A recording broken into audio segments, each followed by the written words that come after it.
আল্লাহর নবী দুজাহানের আকা জনাবি মুহাম্মদ রাসূলুল্লাহ সাল্লাল্লাহু তাআলা আলাইহি ওয়াসাল্লাম ওই পাহাড়ের উপরে পাথরে বসে বসে নবী আমার কলমার দাওয়া দিতেছিলেন। এমন সমাতে ওই বাগদা নবী মুস্তাফার সম্মুখে আসার পরে এমনকি নবীর দিকে লক্ষ্য করে কান্না করতেছিল।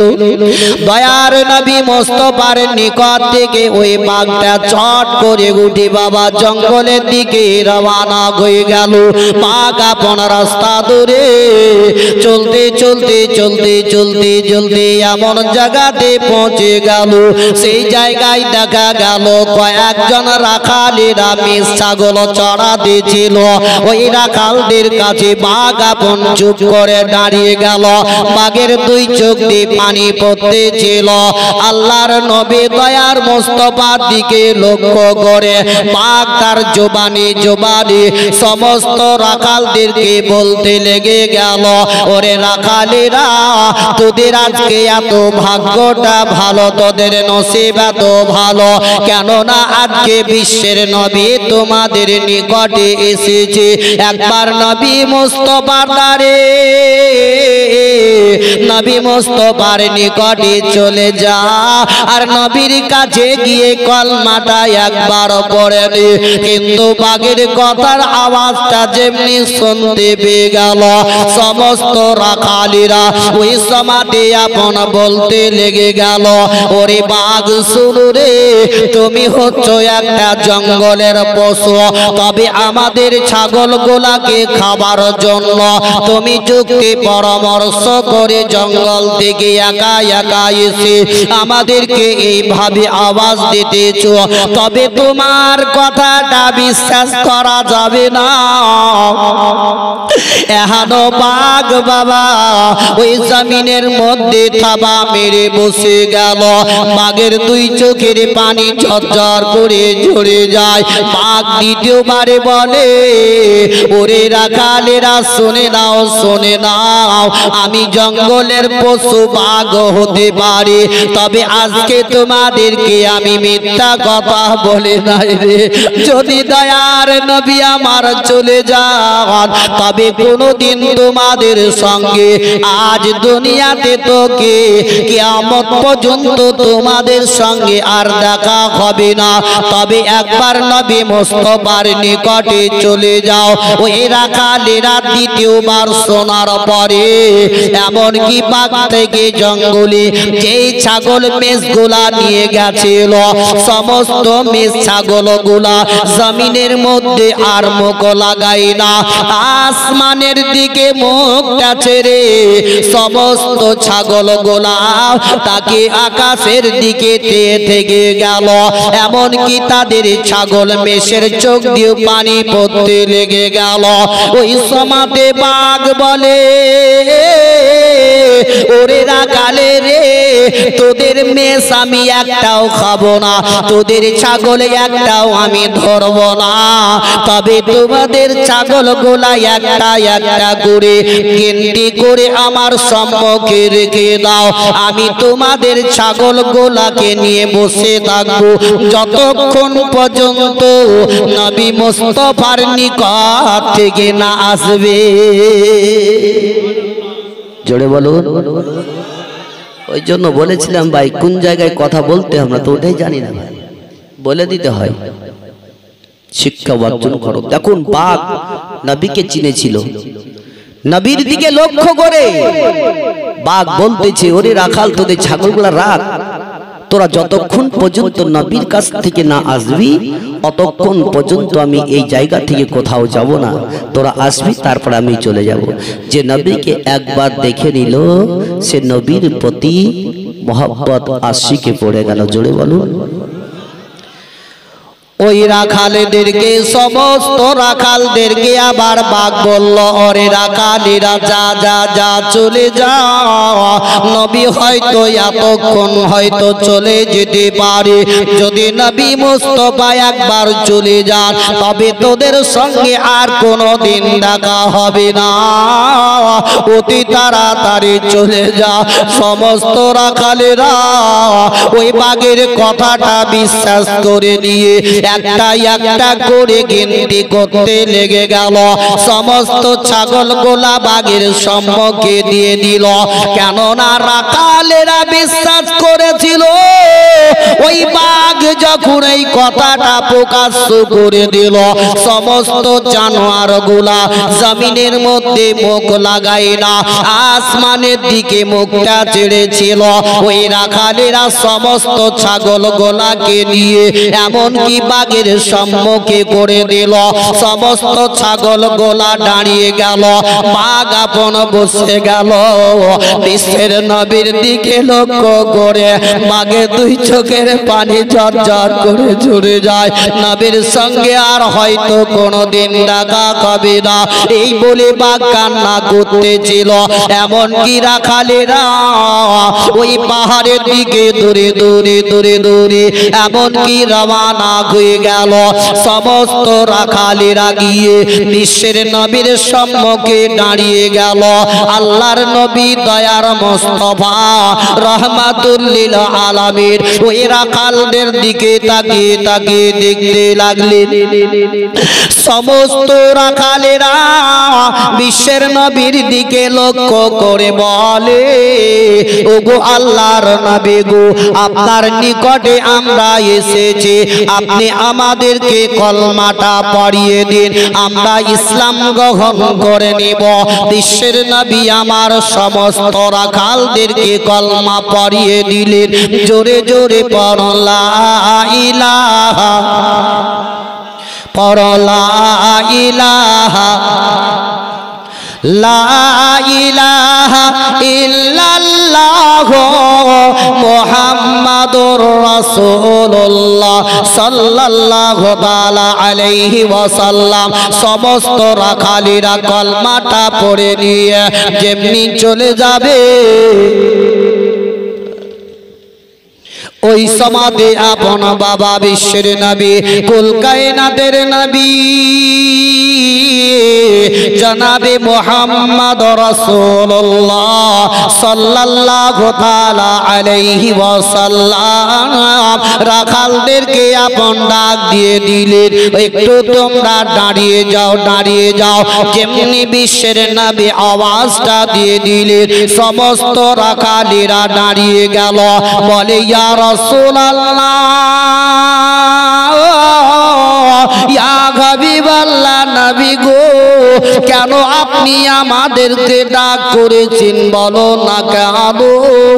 নবী আমার বললেন, শোনো গো, তোমাদেরকে গাওয়াহি সাক্ষীটাকে দিল বলো। আমি এই পাহাড়ের উপরে কলমার দাওয়া দিতেছি। আমি সমস্ত রাখালেরা এক বাক্যে বলেছিল, ইয়া রাসূলুল্লাহ, ইয়া হাবিবাল্লাহ, নবী গো, একটা জঙ্গলের পশু বাঘ গিয়ে আমাদেরকে খবর দিয়ে দিল কি বিশ্বের নবী এসেছে। যাও যাও, নবীর কাছে চলে যাও, আর নবীর কাছে গিয়ে কলমাটা পড়ে নাও। তাই ইয়া রাসূলুল্লাহ, আপনার নিকটে আমরা ছুটে ছুটে এসেছি। বিশ্বের নবী বললেন, ওগো রাখালেরা, যেমনি জঙ্গলের পশু ওই বাঘ আমার গাওয়াই সাক্ষী দিয়ে দিল, তবে ওই বাঘটাকে খালি হাতে না ফিরিয়ে একটা ছাগল ছানা বাচ্চা তুলে দিবে, যাতে তারা বিতরণ করে খেয়ে নেয়। সমস্ত রাখালেরা দূরে দূরে দূরে দূরে ছাগলের দিকে রওনা হয়ে গেল। ওই পাক বাবা ছাগলকে সমস্ত ছাগলদেরকে নিয়ে সামনে বসে বসে বসে রাস্তার দিকে চেয়ে দেখতেছিল তারা কতক্ষণে এই জায়গাতে আসবে। এমন সময় নজর পড়ে গেল রাখালদেরকে দেখে বাঘ আপন খাড়া কাড়া হয়ে গেল আর বাঘ বাবা কাড়া হয়ে তাদের দিকে লক্ষ্য করে দেখতে দেখতে সকলে চলে গেল বাঘ তার জবানে বলে দেখো তোমাদের ছাগলগুলা একটা একটা করে গিনতি করে নাও তারা যেমনি গিনতি করে নিল বাঘ বলল এবার আমি চলে যাই তোমরা তো চলে এসেছো সমস্ত রাখালেরা বলেছিল বলে না না যেই নবী মুস্তাফার নিকটে আমরা কলমা পড়ে ইসলাম গ্রহণ করেছি যে নবী মুস্তাফা আমাদেরকে আদেশ করেছেন ওইটা কোনোদিন আমরা অমান্য করব না তবে বিশ্বের নবীর কথা মতো তুমি একটা ছাগল ছানা বাচ্চা নিয়ে চলে যাও একটা নিয়ে গিয়ে তোমরা বিতরণ করে খেয়ে নাও জঙ্গলের পশু বাঘ বিশ্বের নবীর দিকে লক্ষ্য করে তাদের ছানা পর্যন্ত নিল না সুবহানাল্লাহ সুবহান বিশ্বের নবী দেখুন তারা জানোয়ার তবু নবীকে চিনেছিল আজ আমরা তো সেই নবীরই উম্মত যে নবীর প্রতি আমরা ভালোবাসা রাখি সেই নবীর প্রতি আজকে আমরা দরুদ পড়তে আমাদেরকে বহুত গাফিলতি খুব কষ্টটা হয় তবে বাপ এ সম্বন্ধে শুনবেন বহুত কিছু আমি আপনাদের নিকটে জীবনে নিয়ে যাব আল্লাহ তাবারক তাআলা এখানকার যুবক যুবক ছেলেরা যে উদ্দেশ্য যে আশা করে জলসার আয়োজন করেছেন আল্লাহ রাব্বুল ইজ্জত তিনাদের আশাকে যাতে পরিপূর্ণ করে দেয় জোরে সকলে বলুন আমিন আমিন যে শায়রে বলে ও জানতে বড় ইচ্ছা করে আমার হে আগো জানতে বড় ইচ্ছা করে আমার হে আগো তুমি যখন এলে ও গো মায়া মিনার গোলে তুমি যখন এলে ও গো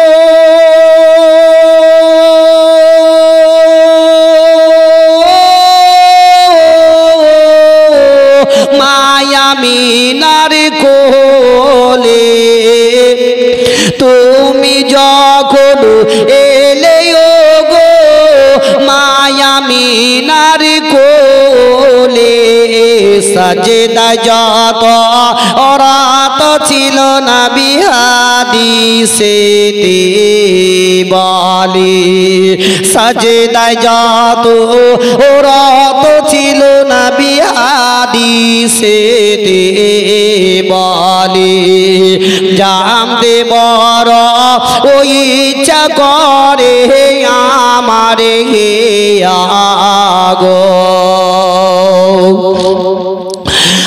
আরাম করছো ও নবী তুমি সোনার মদিনায় আরাম করছো নবী তুমি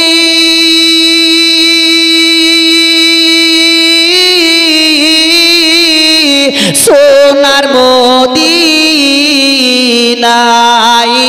আরাম করছো ও নবী তুমি সোনার মদিনায়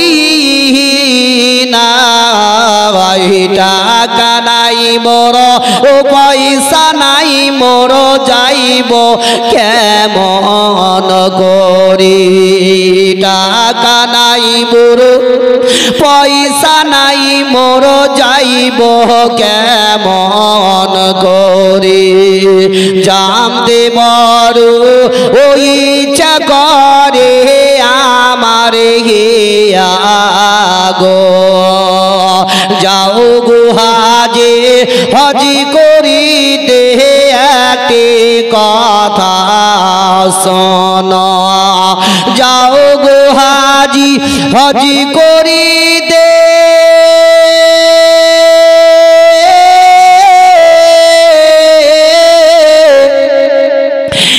একটি কথা শোনো আমার সালাম পৌঁছে দিও নবীজি রওজায় আমার সালাম পৌঁছে দিও নবীজি রওজায় জামতে বড় ওই ইচ্ছা করে আমার হে আগো আল্লাহুম্মা আলা সাইয়্যিদিনা মাওলানা মুহাম্মদ ওয়ালা হ্যালো সাইয়্যিদিনা মাওলানা মুহাম্মদ সাল্লাল্লাহু মুহাম্মাদিন সাল্লাল্লাহু মুহাম্মদ হরদম জবান কালো পাক নামে মোহাম্মদ হরদম জবান সে নিকালো ফিআনা মুহাম্মদ সাল্লাল্লাহু তাআলা আলাইহি ওয়াসাল্লাম। ও বাবা জীবনের আমার ভাইরা আমার মা বোনেরা আমার, আল্লাহর নবী দয়ার মুস্তাফা সাল্লাল্লাহু তাআলা আলাইহি ওয়াসাল্লাম একদিন বাবা মক্কা থেকে হিজরত করে মদিনা রাস্তায় চলতে এক নয় দুই নয় 3 দিন ধরে যখন গুহার মধ্যে ছিলেন সেই মুহূর্তে হযরতে আবু বকর সিদ্দিককে নিয়ে আপন কি মদিনার দিকে যখন রওনা হয়ে যান সেই সময়তে একটা যুবক যার নাম ছিল আমিরে বিন ফুয়ারা, একটু বেশ দাও টনটা বেশি আছে, ওই আমিরে বিন ফুয়ারাকে হযরতে আবু বকর সিদ্দিক বললেন, ওগো আমিরে বিন ফুয়ারা, তুমি আজকে বিশ্বের নবীর সঙ্গে সওয়ার হয়ে যাও। আমি দয়ার নবী মুস্তাফার গোলাম, আমি লাগাম ধরে মদিনায় চলে যাব।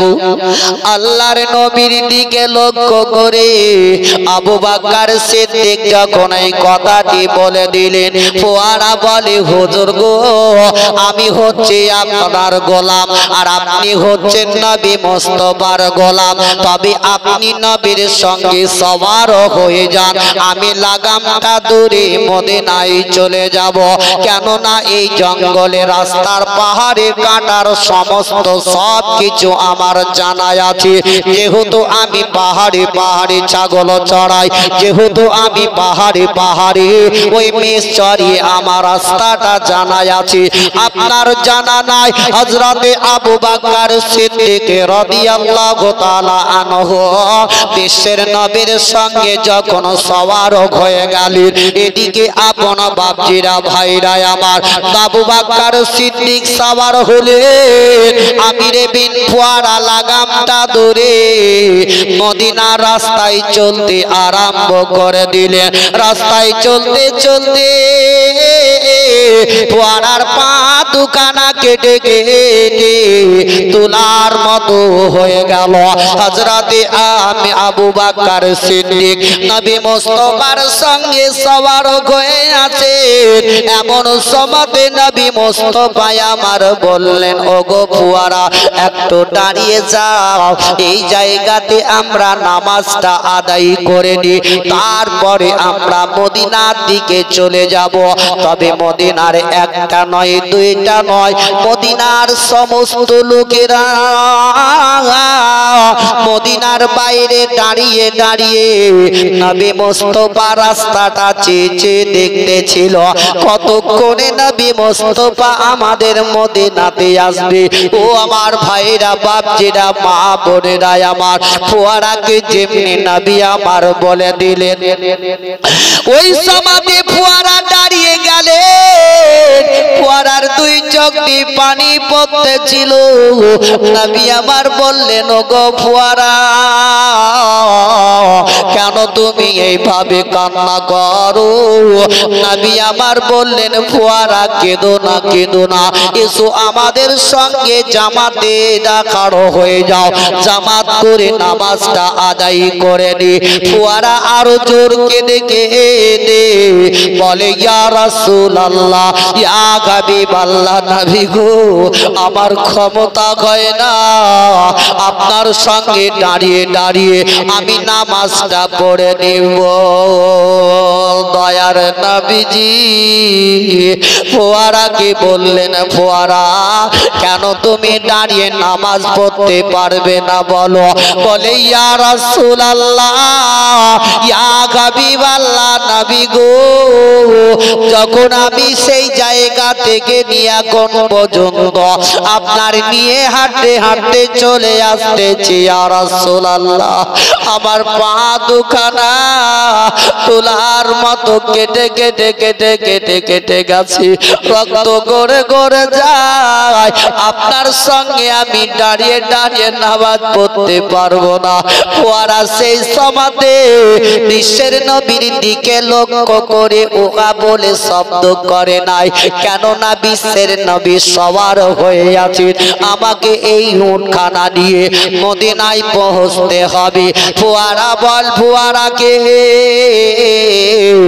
নবী আমার বললেন, ফুয়ারা এখনো নামাজটা আদায় করার পরে বলেন তুমি আজকে যা চাইবে আমি নবী মুস্তাফা আজ তোমাকে সেটাই দিয়ে দিব। বলছে ফুয়ারা আজ তুমি আমার নিকটে যা চাইবে আমি তাই দিব। বলে যা চাইবে আমি তাই তোমাকে আমি দিয়ে দিব। ফুয়ারা মনে মনে চিন্তা করলেন, আল্লাহ গো পৃথিবীর দুনিয়াতে আমার মা নাই, বহুত দিন আগে মারা গেছে, মাকে আমার খুব মনে পড়ে যায়। যখন রাস্তাঘাটে কোনো ছেলেরা কোনো লোক যখন মা বলে ডাকে তখন ওই সময়তেই আমার মায়ের চেহারাটা আমার চোখের সামনে ভেসে উঠে। জোরে বলো সুবহানাল্লাহ।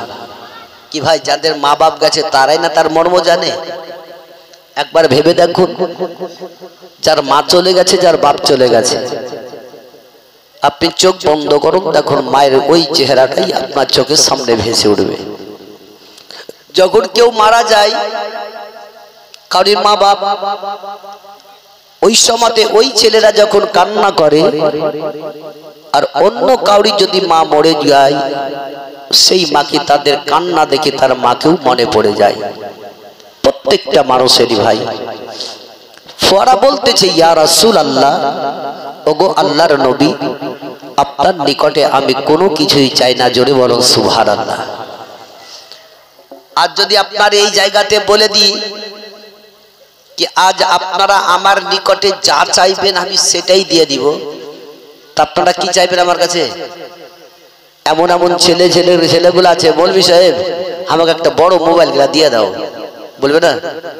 মোবাইলটাকে কেন বলুন তো? বড় মোবাইল নিবে আর রাস্তাঘাটে বসে রাত দিন খালি রাত 12টা 1টা পর্যন্ত খালি মার মার মার মার মার মার মার মার হচ্ছে না? হয় না?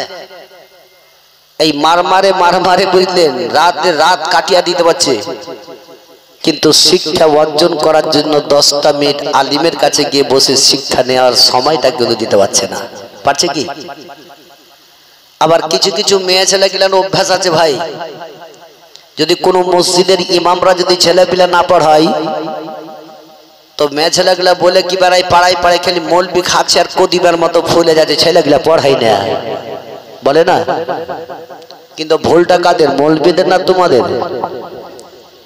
তোমাদের নিজের ছেলেগুলাকে তো তোমরা পড়তে পাঠাও না, তো মৌলবিদের কি ভুল? এই যে আমার যুবক ভাইদেরকে বলবো, রাত্রি ইশার নামাজের পরে একটা ইমাম মসজিদে চুপচাপ প্যাট পেড়ে পড়ে থাকে না? আর তোমরা আপন বাড়িতে নিয়ে ছেলে মেয়ে সবাইকে নিয়ে খুশি আনন্দিত করো, ইমাম সাহেব একাই চুপচাপ ঘরের মধ্যে পড়ে থেকে যায়, মা বাপ ছেলে মেয়ে বাড়িতে সব পড়ে আছে, উনি যে একাই পড়ে আছে। সেইটাকে লক্ষ্য করে প্রত্যেকটা লোকেরা কিংবা যুবক ছেলেরা যদি ইমামের কাছে ঈশার নামাজ পড়ে 10টা মিনিট গিয়ে বসে যদি শিক্ষা অর্জন করে, সেটা হবে না? হবে না কি ভাই? হবে না? কিন্তু আমরা যাই, তাহলে ভুলটা কাদের? আমাদের, ইমামের নয়। কিন্তু আমরা পাবলিক কি ইমামকে তেড়ে দিতে পারবো, এটাই আমাদের বুকের বল, তাই না?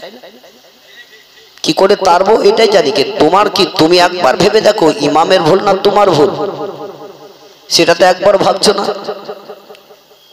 যেই মানুষরা ইমামের পিছনে লাগে সে জানবেন কি তারই ভুল আছে, তার গলাত আছে বলেই তুমি একটা ইমাম পারদেশি বলে পড়ে আছে বলে তাকে যা পারছো তাই কথা বলছো। কখনো নয়, যে ইমামের পিছনে নামাজ পড়বে সেই ইমামের কখনো বেচর্চা, কখনো তার বদনাম কখনো কোথাও করবে না।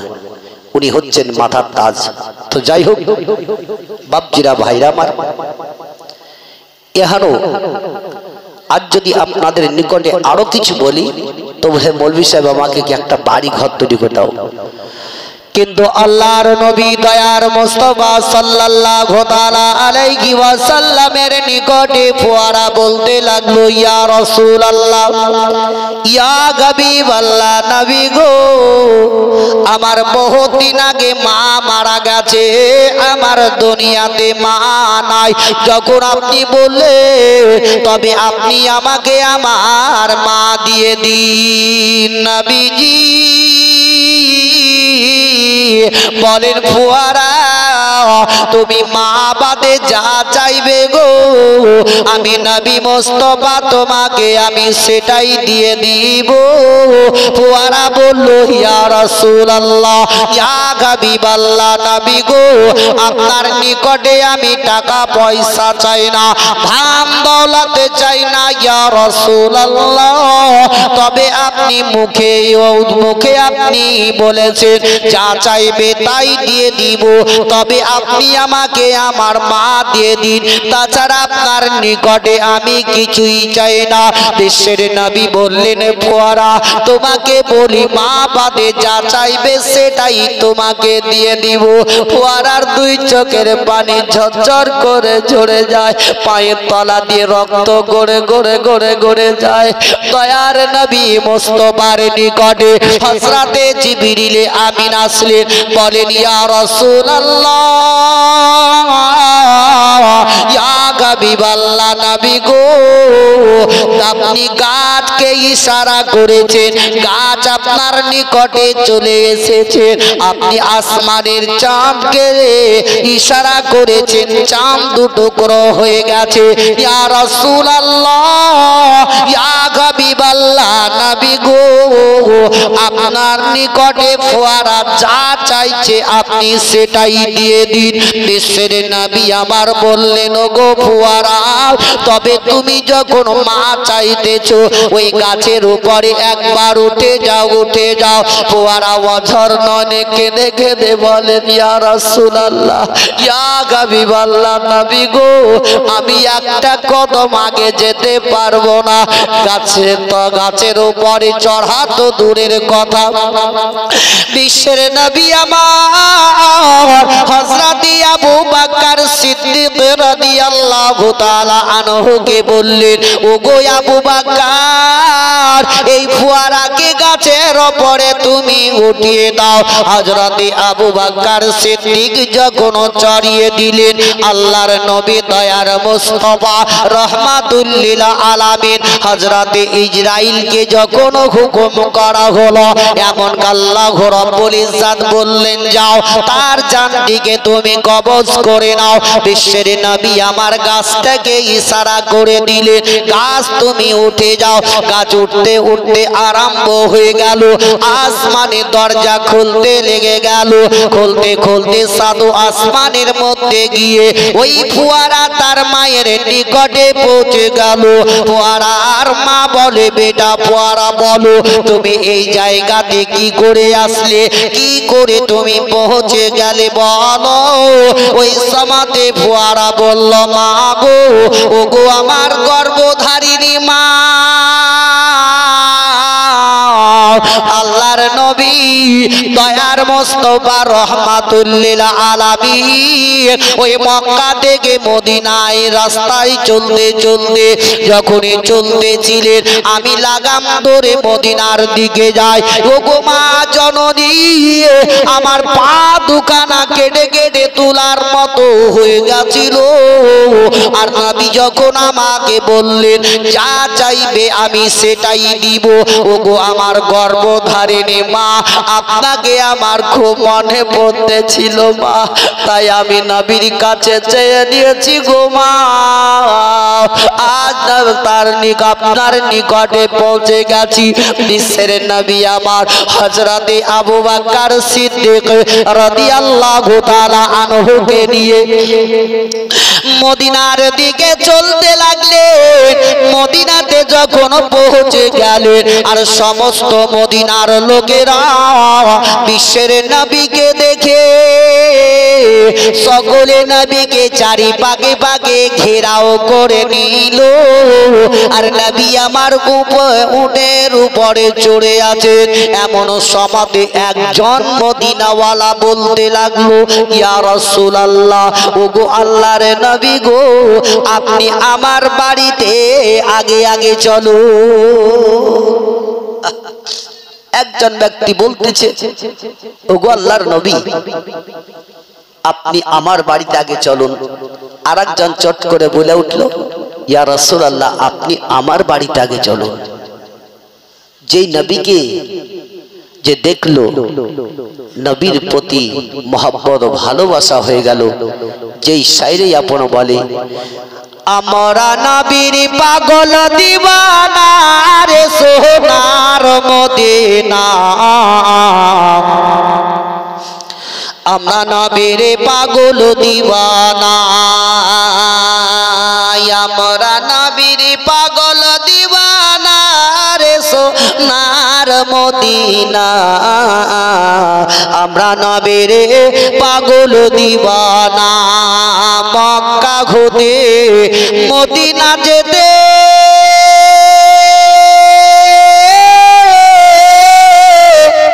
আরে বিচিখানে গত পরে, মক্কা হতে মদিনা যেতে 13 বাজে 13 কদমে চলে নবী কাফেরদের যন্ত্রণায় রে সোনার মদিনা, আমরা নবীর পাগল দিওয়ানা, আমরা নবীর পাগল দিওয়ানা রে সোনার মদিনা, আমরা নবীর পাগল দিওয়ানা। সেথায় মাকড় সাথে জাল বুনিল, আরে কাবুতরে ডিম পাড়িল, সেটাই মাকড় সাথে জাল বুনিল, কবুতরে ডিম পাড়িল, ইশকের দিওয়ানা রে সোনার মদিনা, আমরা নবীর পাগল দিওয়ানা, আমরা নবীর পাগল দিওয়ানা রে সোনার মদিনা, আমরা নবীর পাগল দিওয়ানা। আল্লাহুম্মা আলা সাইয়্যিদিনা মাওলানা মুহাম্মদ ওয়া আলা আলি সাইয়্যিদিনা মাওলানা মুহাম্মদ সাল্লাল্লাহু তাআলা আলাইহি ওয়াসাল্লাম। ও বাবা জীবনের আমার ভাইরা আমার মা বোনেরা আমার, বিশ্বের নবী মুস্তাফা আমার ওটের উপরে চড়ে আছে। আর একজন ব্যক্তি বলে উঠল, ইয়া রাসূলুল্লাহ, আপনি আমার বাড়িতে আগে চলুন। দয়ার নবী মুস্তাফা সমস্ত মদিনার লোকদেরকে বলেছিলেন, ও মদিনার লোকেরা, তবে আমি একটা কথা তোমাদেরকে বলবো, তবে তোমরা কি মেনে নিবে বলো? সকলে বলেছিল ইয়া রাসূলুল্লাহ, ইয়া হাবিবাল্লাহ, নবী গো আপনি যা বলবেন আমরা সেটাই মেনে নিব। নবীজি বলেছিলেন দেখো দেখো আমি যে উটের উপরে চড়ে আছে এই উটটাকে আমি ছেড়ে দিব, যার বাড়িতে আগে প্রবেশ করবে আমি নবী মুস্তাফা আমিও সেই বাড়িতে আগে আগে প্রবেশ করব। সকলে বলতে লাগলো ইয়া রাসূলুল্লাহ, ইয়া হাবিবাল্লাহ, নবী গো আমরা তাতেই রাজি আছি, আপনি ছেড়ে দিন। দশের নবী আমার বললেন, দয়ার নবী রহমাতুল লিল আলামিন বললেন, ও গোটো শোনো শোনো, তোমাকে আমি ছেড়ে দিলাম, তুমি যার বাড়িতে আগে প্রবেশ করবে আমি নবী মুস্তাফা আমি সেই বাড়িতে আগে আগে পৌঁছে যাব। দয়ার নবী মুস্তাফা যেমনি ছেড়ে দিলেন ওট প্রত্যেকটা মদিনার বাড়ির দরজাতে দরজাতে চলে গেল। ওট কাউরির বাড়িতে বসলো না, কাউরির বাড়ির ভেতরেও গেল না। ওই উটখানা বাবা টুক টুক টুক টুক টুক টুক টুক টুক করে একটি ফাঁকা ময়দানে গিয়ে থাবা মেরে বসে গেল। আর ওটের দুই চোখ দিয়ে পানি পড়তে লেগে গেল। জানোয়ার বাবা কেঁদে যায়, ওটের দুই চোখের পানি গড়ে জমিনের মধ্যে পড়ে গেল। আহারে বিশ্বের নবীজি আমার ওই ওটের দিকে টুক টুক করে রওনা হয়ে গেলেন। দয়ার নবী মুস্তাফা আমার ওই উটের সম্মুখে যাওয়ার পরে উটের মুখটাকে ধরে বিশ্বের নবী আমার বললেন, ও উট বলো আমি তোমাকে পাঠিয়ে দিয়েছিলাম, তুমি যার বাড়িতে আগে প্রবেশ করবে গো আমি নবী মুস্তাফা আমিও সেই বাড়িতেই আগে পৌঁছে যাব। উটের জবান খুলে গেল, ও তার জবানে জবানে বিশ্বের নবীকে বলে, ইয়া রাসূলুল্লাহ, ইয়া হাবিবাল্লাহ, নবী গো আমি যদি এই বাড়িতে আগে প্রবেশ করতাম আপনিও সেই বাড়িতে আগে চলে যেতেন, তবে বা তার পার্শ্ববর্তী বাড়ির লোকটার মনে বড় দুঃখ হয়ে যাবে, তার দিকে লক্ষ্য করে আমি কাউরির মনে দুঃখ দিব না বলে কাউরির বাড়িতে প্রবেশ করিনি গো, আমি এই ফাঁকা জায়গাতে বসে গেছি। দয়ার নবী মুস্তাফা আমার রহমাতুল লিল আলামিন মদিনার লোকদেরকে বলেছিলেন, ও মদিনার লোকেরা বলো এই ফাঁকা জায়গাটা কার তোমরা বলতে পারো? তারা সকলে বলেছিল ইয়া রাসূলুল্লাহ, ইয়া হাবিবাল্লাহ, নবী গো এই জায়গাটা হইল দুটা এতিম বাচ্চার, যাদের দুনিয়াতে মা নাই, যাদের দুনিয়াতে বাপ নাই। ইয়া রাসূলুল্লাহ এখনো বর্তমানে ওই বাচ্চা দুটো এই জায়গার মালিক দেশের নবী রহমাতুল লিল আলামিন বললেন, যাও বাচ্চা দুটোকে আমার নিকটে একটু দেখে দাও। ওই বাচ্চা দুটোকে যখনই ডাক দেওয়া হয়ে গেল বাচ্চা দুটো কাঁদতে কাঁদতে কাঁদতে বিশ্বের নবীর সম্মুখে হাজির হয়ে গেল। দয়ার নবীজি আবার ওই বাচ্চা দুটোকে ধরে তাদের দিকে তাকে তাকে দেখতে লাগলেন। নবী দুই চোখের কোণা দিয়ে পানি পড়ে গেল। যেহেতু নবীজি আমার বাবা খারা মা খারা, দয়ার নবী মুস্তাফা আমার ওই বাচ্চা এতিমের দিকে তাকালেন। তাদেরও দুনিয়াতে বাপ নাই মা নাই। নবী আমার বললেন, ও বাচ্চারা বলো এই জায়গাটা কার বলো বলো। তারা বলল ইয়া রাসূলুল্লাহ, ইয়া হাবিবাল্লাহ, নবী গো এই জায়গাটা হলো বর্তমানে আমরাই মালিক, আমাদের দুনিয়াতে বাপ নাই মা নাই। ছোট ছোট রেখে আমার বাপ মা ইন্তেকাল করে চলে গেছে, তবে বর্তমানে এই জায়গার মালিক আমরা। তবে ইয়া রাসূলুল্লাহ, ইয়া হাবিবাল্লাহ, এমন কি বলছেন বলুন না কেন? নবী আমার বললেন, শুনো গো, এই জায়গাটা তোমরা বিক্রি করে দাও, আমি জায়গাটা ক্রয় করে নিব। বাচ্চা দুটো বলল, ইয়া রাসূলুল্লাহ, এই জায়গাটা ক্রয় করার পরে আপনি কি করবেন বলুন না কেন? বিশ্বের নবী বললেন, এই জায়গাটা ক্রয় করার পরে আমি এই জায়গাতে একটি মসজিদ তৈরি করব। বাচ্চা দুটো কেঁদে কেঁদে কেঁদে কেঁদে বলে, ইয়া রাসূলুল্লাহ, ইয়া হাবিবাল্লাহ, নবী গো, ইয়া রাসূলুল্লাহ, ইয়া হাবিবাল্লাহ, নবী গো, তবে এই জায়গাটা হচ্ছে আমাদের, আমরা এই জায়গার মালিক। ইয়া রাসূলুল্লাহ, তবে আপনি যখন মসজিদ তৈরি করব বলতে চাইছেন, তবে এই জায়গাটার দাম আমরা নিব না, আপনি এই জায়গাতে মসজিদ তৈরি করুন। কেননা এই জায়গায় যদি মসজিদ তৈরি করেন, তবে এই মসজিদটা যতদিন ধরে আবাদ থাকবে, ততদিন ধরে আমার মা এবং বাপ ওই নেকি পেতেই থাকবে।